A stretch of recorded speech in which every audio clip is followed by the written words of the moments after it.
What's going on? Day one of the 21-day Raw Challenge. Brother Joshua, aka Brother Bantu, coming at you live and in effect from Baltimore, Maryland. Highlands Market. And yo, I'm gonna be honest with you, like today was a real interesting day.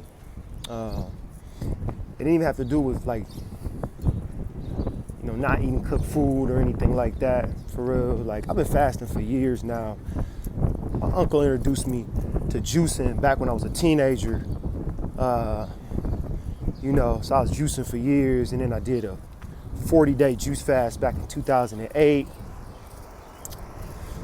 Been juicing ever since, fasting ever since, done 40-day water fast before. So eating raw for 21 days, just water on the bridge for real. But what hit me today was a lot of people that I'm talking to that are spiritually sensitive, they connect to the energies that be. For weeks now, they've been telling me that, like, waking up at 3 o'clock a.m., just feeling crazy, and something feel off, or something feel kind of just a lot of movement in the spiritual realm, And well, I've been feeling the same way. It's been going on for some time, and I was telling people like, yo, something feels real off, feels something real weird. And it's something that's going down, What's going on? Something from my old block. Old house used to live right here. Alleyway, right next to the house, A lot of people used to overdose on drugs back there. Right even on my front steps. Share with y'all a little bit about how I even got into this health and wellness, holistic stuff, man. But first, I gotta tell you about this alley I'm about to pass right here. You know what I'm saying? My homeboys was just murdered right in that alley. I see the balloons that's been left for him right there. It's my man Sam. And that shit hurt, man. Sam was a good dude. I mean, he had his faults and problems like, any of us, but he was trying to change for real. He came up here, right here, Baltimore, Maryland, and it's a tough space, man. It's hard to come up out of this, man. But once in a while, you got roses that come up out of concrete. So even though that this city and this neighborhood got a lot of issues and problems, it's a lot of beauty too. Sam was one of them people to me. Real shit, like,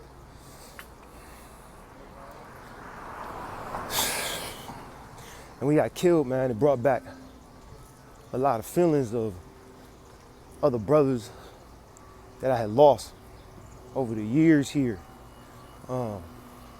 Just stories of a lot of trauma, pain. Shit I went through when I was a kid and a teenager, growing up in my city. I'm originally from Milwaukee, Wisconsin. Grew up in the crack era. Some stories that me and my friends, we talk about our childhood for real. Like, we'll laugh about it, but they ain't funny. Learning how to dodge bullets when we was 5 years old. Like, getting jumped. We was in kindergarten, having a fight all the time.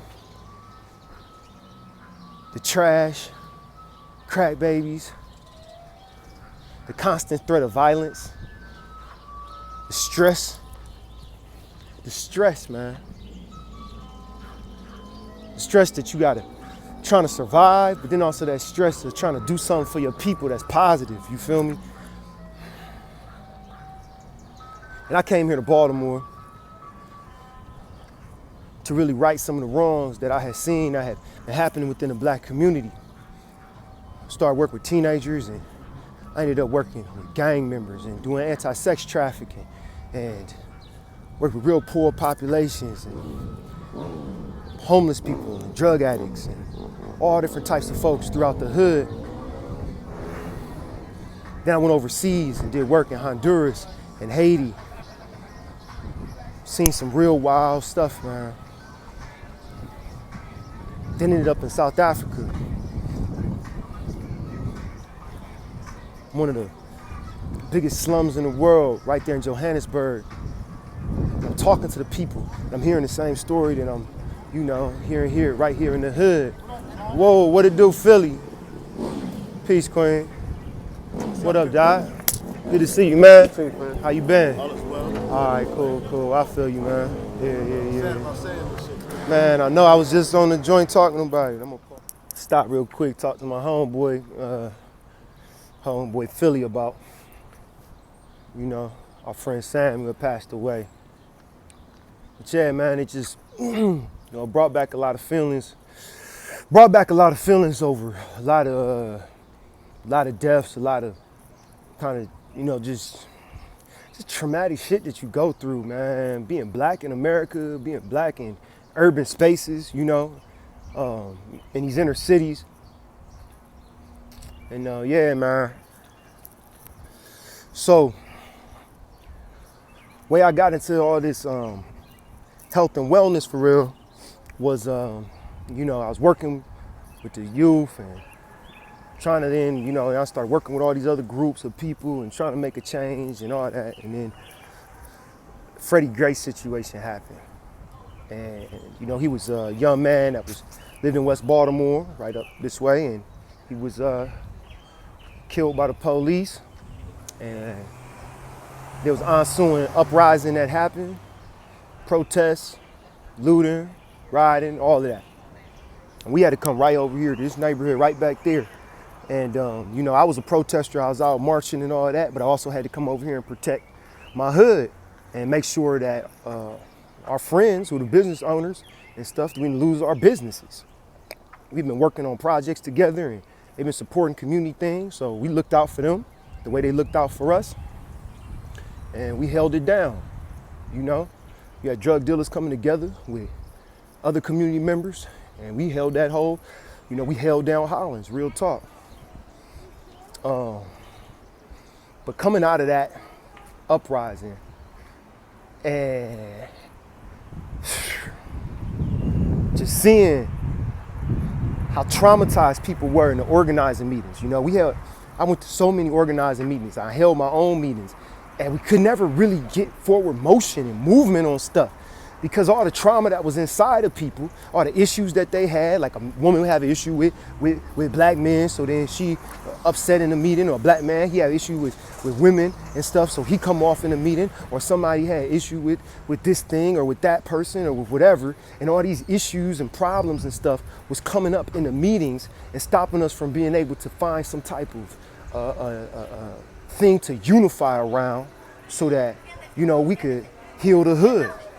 And so what I started realizing after, that uprising and being in that activist community and shit was that, I had to go ahead and change. You know what I mean? I couldn't be the same. I was gonna have to focus on holistic health.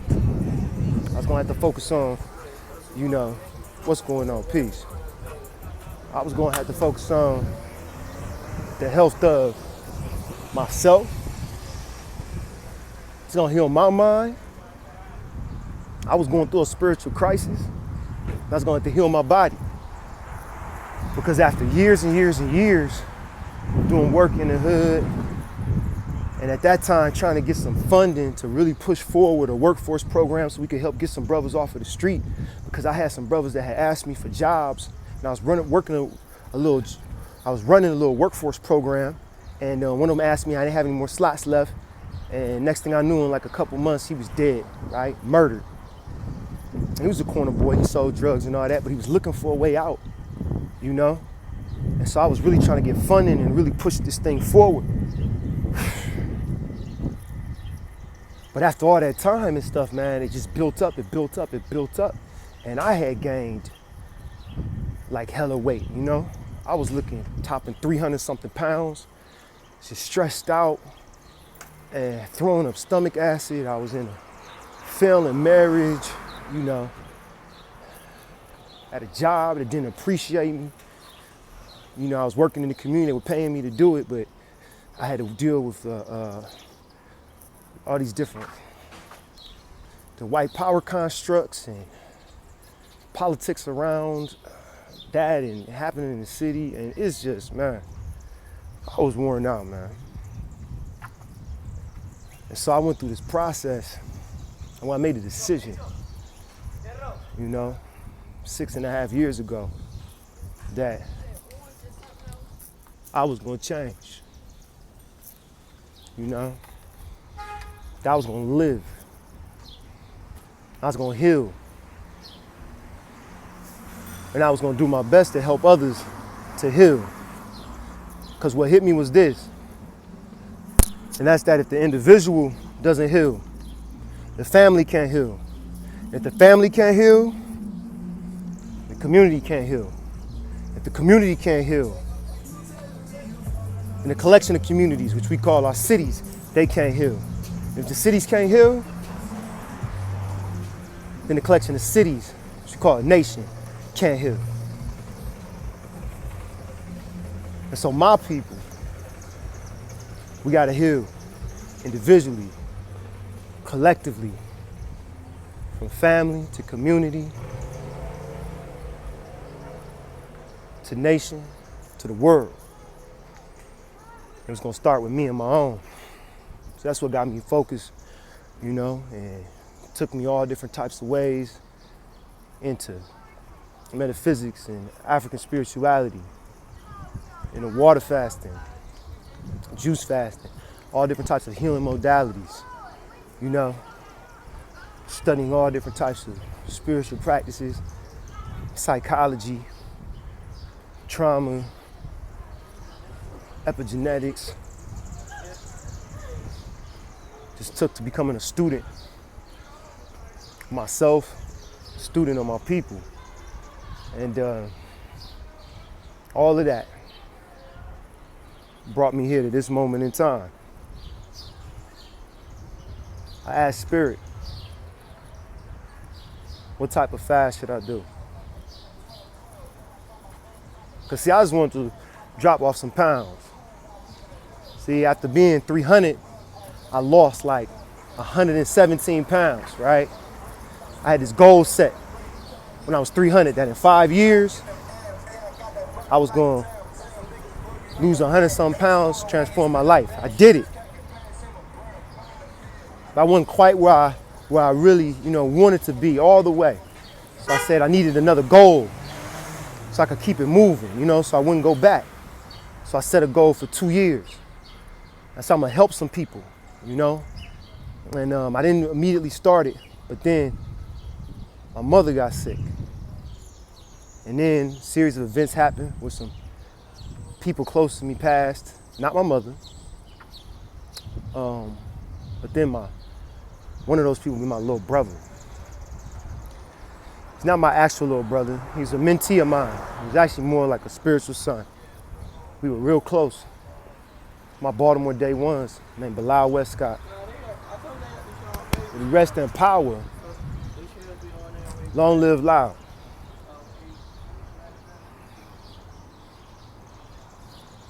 But after his godmother was murdered, I just started to take after him, to look after him because he was sick, multiple different diseases, and he was real sick. He was just barely, you know, kind of hanging on, and he seemed to be getting better, and then he left us. And it was out of that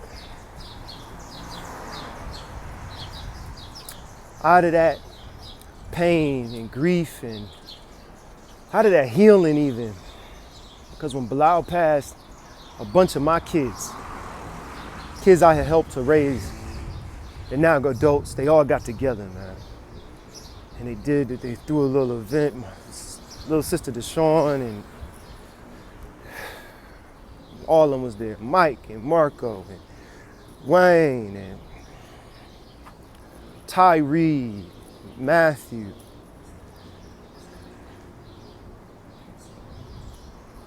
Durrell, my man Daquan had come by. Remember, we buried his brother. And a group of us sat up in my apartment. I just looked at them as they went back and forth, fussing and laughing.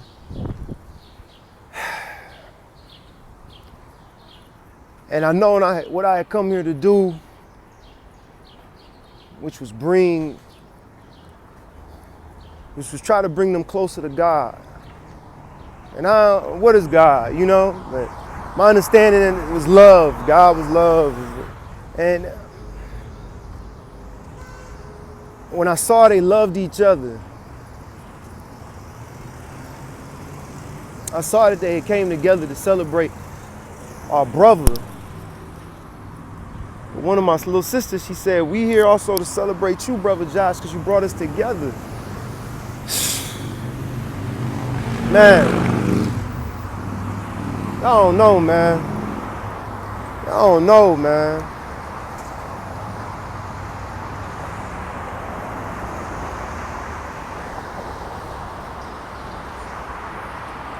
So yeah.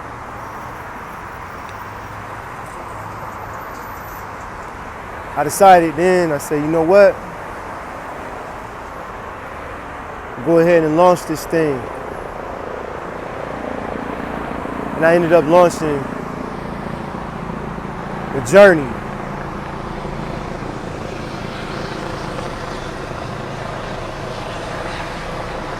Two-year journey to us becoming our optimal selves. And for me to move into an indigenous state.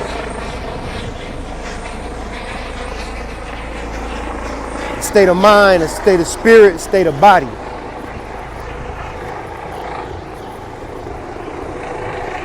And that journey has been going on for a year and 6 months. So I got 6 months left, y'all. Really, 5 months and 3 weeks. But a few months ago, I got triggered over some stuff, and I am going through a little depressive period, and I gained some weight. And I hadn't gained weight. I hadn't got to this weight in a few years, the weight that I got to. It's just 220, but I was, down lower. And so I was like, man, when I saw it, I said, man, I got my goal. All right, I know I can fast. I know I can do these things. I'll knock that weight right off. When I took it to Spirit didn't let me. Excuse me. I need some water. Get up here to the corner store. Gotta get past the hospital first here. But yeah.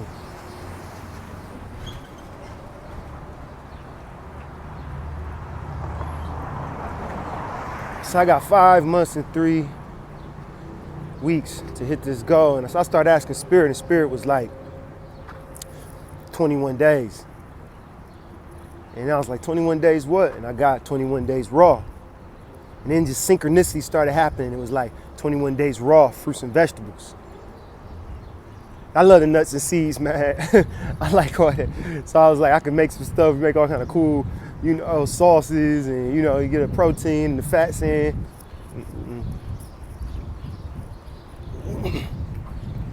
Then I really wanted my mother to be able to see it and to do it too. So she ain't been able to get on Zoom with my journey meetings. So I was like, what can I do for my mom? I said, Facebook. Right. I'm gonna put it on Facebook.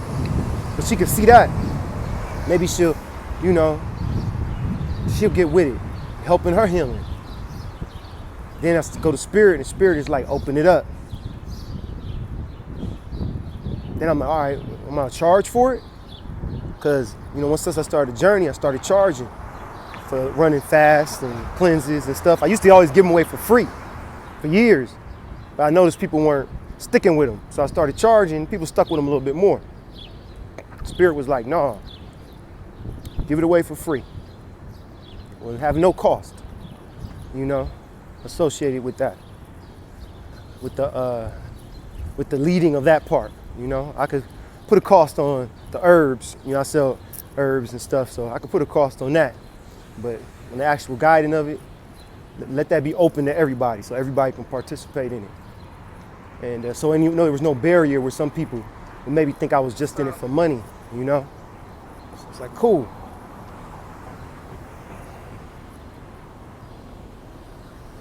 So I'm passing University of Maryland shock trauma.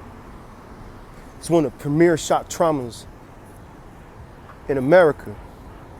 B said it, maybe the world. I'll tell you the reason why.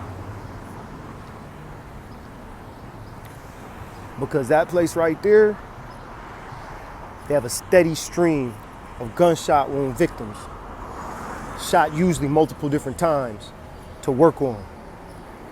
So most shock trauma rooms may have like 3. What's going on, peace? They got like 13. They got they have a doctor who came up with a special way of even treating shock trauma patients where they're keeping people alive that usually would be dead. This is where the military doctors train. Navy, Army, Air Force, Marines. They train right here on black bodies or black men that are in urban warfare in Baltimore, Maryland.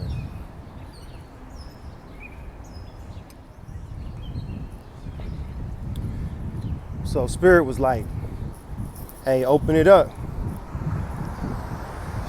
Open up for free. So, all right.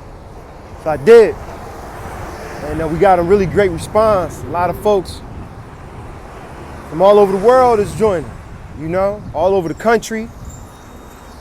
Zambia, South Africa. Look like we got a couple people from Ghana that's coming through. You know, I got to reach out to my Haitian brothers and sisters, see if we get some people from the Caribbean to join us too. But a lot of people got with it. It's time, man. It's time.